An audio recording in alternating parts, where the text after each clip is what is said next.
안녕하세요. 저는 안양 성결교회 중등부를 섬기고 있는 최요셉 전도사라고 합니다.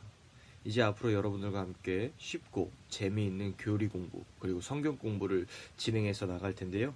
좋은 시간 그리고 또한 좀 더 하나님에 대해서, 교회에 대해서, 신앙에 대해서 배워가는 시간이 되었으면 좋겠습니다. 조그마한 도움이 되었으면 좋겠네요. 첫 번째로 여러분들과 함께 나눌 이야기가 바로 교회입니다. 코로나 때문에 이제 많은 중등부 학생들, 고등부 학생들이 이렇게 교회에 모이지 못하니까 주일 성수에 대해서 의문을 가지게 되고 또 영상 예배로 이것을 대처하게 되니까 우리가 교회를 굳이 이렇게 움직이면서 다닐 필요가 있을까? 라고 생각하는 학생들도 많이 있는 것 같습니다. 이건 좀 교회에 대해서 오해예요. 교회가 영상 예배로 대처를 하고 하는 것은 바로 회중들, 성도들을 지키기 위함이고, 그리고 또 이럴 때일수록 서로 기도하는 것이 사실 교회의 사명과 의무에서도 맞습니다. 많은 이야기를 하기 전에 먼저 어원적인 의미부터 말씀을 드릴게요.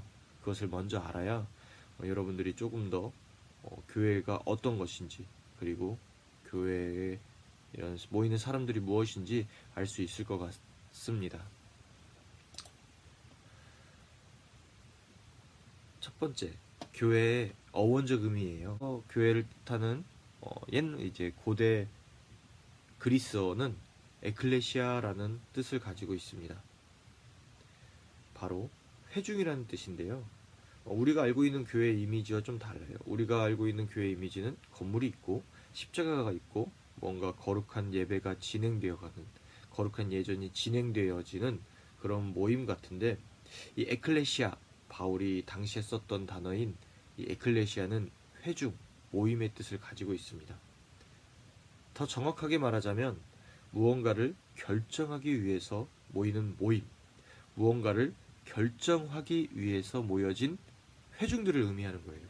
단순히 나는 교회 다녀 이게 아니라 바로 바울 시대 에클레시아, 즉 교회란 예수 그리스도를 주로 믿고 그분의 뜻대로 살기로 결정한 자들의 모임이라는 뜻이에요. 이게 굉장히 우리에게 주는 사실의 의미가 큰데요. 단순히 교회를 다니는 사람들은 우리가 흔히 아는 예배를 보러 가는 사람이 아니라 내 삶이 예수님의 뜻대로 살기로 결단한 자들이 바로 교회를 다니는 사람들이라는 거죠. 이전에 한 학생이 저에게 이런 말을 한 적이 있어요. 전도사님, 저는 예수님을 믿고 싶은데요. 예수님을 만나는 뜨거운 경험을 한 적이 없어요. 나도 예수님 뜨겁게 한번 만나고 싶어요. 내 감정이 막 올라가고요. 막 눈물을 흘리고요. 막 그렇게 한번 해보고 싶어요. 근데 난 못했어요. 그래서 난 크리스찬이 아닌가 봐요. 라고 하는 학생이 있었어요. 또 어떤 사람이 있었냐면, 나도 학생 때는 눈물 콧물 흘리면서 수련회 때 기도하고요. 회장까지 했어요. 그런데 지금은 그 감정이 없어요. 난 아직 크리스찬이 아닌가 봐요. 교회가 아닌가 봐요. 라고 고백했던 사람들이에요. 이런 말들을 들었을 때 전도사님 굉장히 많이 안타까웠는데요. 오늘날 많은 학생들은 대다수 모태 신앙입니다. 그리고 아까 전도사님이 말한 것처럼 수련회 때 학생 때는 뜨거운데 20살이 되고 나면 많은 대학교의 일상 또 직장의 생활 때문에 교회와 조금씩 멀어지면서 내가 예전처럼의 뜨거움이 없구나, 그런 감정이 없구나, 그런 지식적인 동의가 점점 사라지는구나 라고 생각해서 내가 교인이 아닌가 보다 라고 생각하는 사람들이 많더라고요. 근데 전도사님이 말했던 에클레시아의 어원대로 한번 보자고요. 그건 뭐냐? 내가 예수님의 뜻대로 살기로 결단한 자들, 그렇게 우리가 살기로 결정한 자들, 이것이 바로 교회라는 거죠. 내가 감정이 아무리 업돼서 예수님의 막 마음이 뜨거워져도 내 의지가 예수님의 뜻대로 살지 않는다면 과연 그것이 교회라고 할 수 있을까요? 에클레시아라고 말할 수 있을까요? 또한 내가 지식적으로 예수님에 대해서 이렇게 깨달음이 있어도 그것을 행하지 않는다면 내가 과연 에클레시아, 예수님의 뜻대로 산다고 하는 성도라고 할 수 있을까? 이제 내가 예수님의 뜻대로 살기로 결단하고 그렇게 살아가는 자들, 그런 자들이 모인 곳이 바로 교회라는 사실입니다. 그런 사람들이 모여서 함께 나아갈 때 세상의 가치는 중요하지 않아요. 강한 사람에게 약하고 약한 사람에게 강한 비굴한 사람이 되지 않아요. 내 이익을 탐하지 않아요.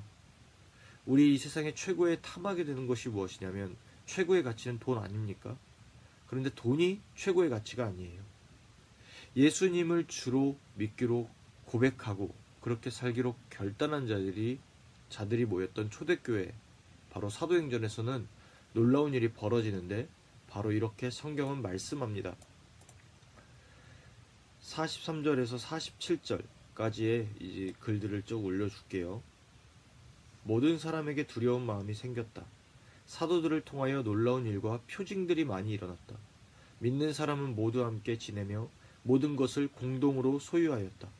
그들은 재산과 소유물을 팔아서 모든 사람에게 필요한 대로 나누어 주었다.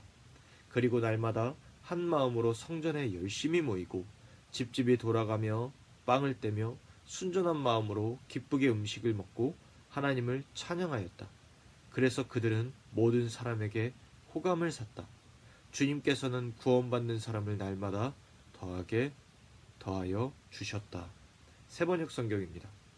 돈이 중요한 물질 만능주의 시대에 떡을 떼면서 교제하면서 사랑하면서 격려하면서 나눔과 구제와 사랑이 이루어지는 곳, 경건이 가장 높은 가치가 되고 하나님의 통치에 따라 사는 자들이 모여지는 공간, 서로 사랑하기 위해 모여진 공간, 바로 교회입니다.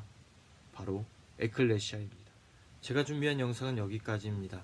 다음 주에는 교회와 그리스도와의 하나됨에 대해서 이야기하도록 할게요. 감사합니다.